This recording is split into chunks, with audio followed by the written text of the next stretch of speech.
You think you'd follow Jeremiah? You think you'd support Elijah? You think Isaiah would be welcome in your Sunday school? Most Christians today would block them, ban them, or burn them.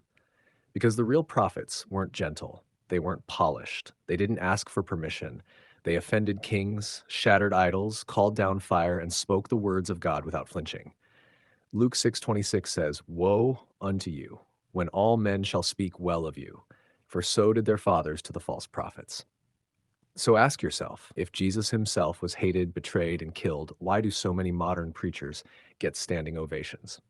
The term conspiracy theorist was weaponized in 1967 to silence truth seekers.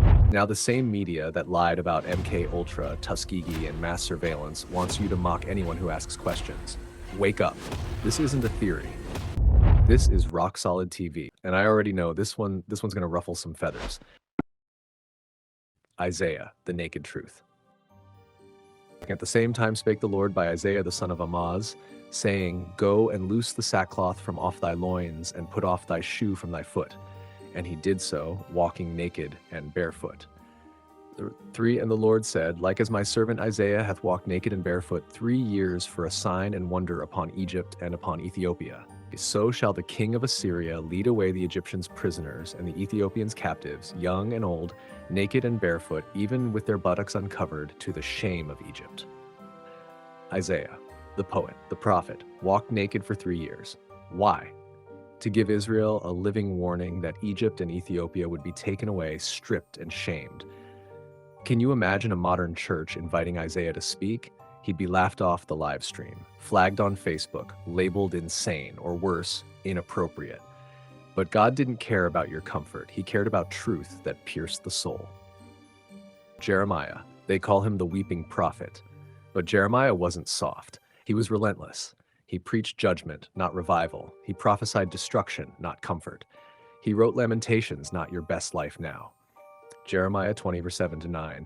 His word was in mine heart, as a burning fire shut up in my bones, and I was weary with forbearing, and I could not stay. They beat him, imprisoned him, threw him into a dungeon of filth. Modern churches would cancel him after the first sermon. Too negative, too political, too divisive. But God said in Jeremiah 1, verse 10, I have set thee over the nations and over the kingdoms, to root out and to pull down and to destroy and to throw down, to build and to plant. Notice the order: destruction before construction. God doesn't remodel sin, he demolishes it. 1 Kings 18:36, and it came to pass at the time of the offering of the evening sacrifice that Elijah the prophet came near and said, Lord God of Abraham, Isaac, and of Israel, let it be known this day that thou art God in Israel, and that I am thy servant, and that I have done all these things at thy word. 37, hear me, O Lord, hear me, that this people may know that thou art the Lord God, and that thou hast turned their heart back again. 38, then the fire of the Lord fell and consumed the burnt sacrifice, and the wood and the stones and the dust, and licked up the water that was in the trench. 39, and when all the people saw it, they fell on their faces, and they said, The Lord, he is the God. The Lord, he is the God. 40, and Elijah said unto them, Take the prophets of Baal, let not one of them escape. And they took them, and Elijah brought them down to the brook Kishon, and slew them there. Elijah wasn't a diplomat. He was a one-man wrecking crew. He confronted 850 false prophets by himself, mocked them, soaked the altar, then called fire from heaven. After that, he ordered the death of those same prophets. You think the modern church would celebrate that? They'd say, that's not very Christ-like. But the real God doesn't negotiate with demons. He burns them out. Go, take unto thee a wife of whoredoms. God didn't just tell Hosea to preach a message. He told him to live it. He married Gomer, a prostitute. Why? Because Israel had played the whore with other gods. Can you imagine the gossip? Oh, I heard Hosea's wife was in the streets again. Did you hear what kind of woman he married? And that was the point. God used Hosea's humiliation to expose Israel's sin. No stage lights, no applause, just public shame for a divine mission. Amos, the blue-collar prophet. Amos 7:14-15. I was no prophet, neither was I a prophet's son, but I was an herdman, and the Lord took me and said, Prophesy unto my people Israel. Amos didn't come from a school of prophets. He didn't wear priest robes. He herded cattle and trimmed sycamore trees. But when God spoke, he roared. Amos 3:8. The lion hath roared, who will not fear? The Lord God hath spoken, who can but prophesy? He tore into the rich, the comfortable, the corrupt, told them judgment was coming while they sat fat in luxury. Sound familiar?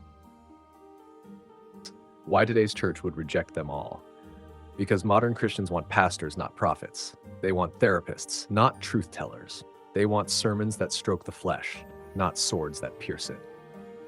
Jesus said in Matthew 23:29-31, Woe unto you, scribes and Pharisees, ye build the tombs of the prophets, and say, If we had been in the days of our fathers, we would not have been partakers with them. Then he says, Wherefore ye be witnesses unto yourselves, that ye are the children of them which killed the prophets. Most Christians today would have killed them too. Where are the prophets now? They're not on stage. They're not on Netflix. They're not on Instagram with filters and sponsorships. They're in the wilderness. They're in the backwoods. They're in jail cells. They're on their knees with coals on their tongue and fire in their chest. They don't need a microphone. They just need a moment. And when they come, they won't ask for applause. They'll flip tables, call out sin, defy kings, and prepare the way of the Lord. So here's the real question. Will you recognize them? Will you follow them? Or will you reject them like your ancestors did? Acts 7:52, which of the prophets have not your fathers persecuted? Truth has never been popular, but it's always been necessary. This is Rock Solid TV. We don't follow the crowd, we follow the fire. If you feel it in your bones, share it, speak it, live it. Because the prophets weren't perfect, they were obedient, and obedience will always be louder than applause.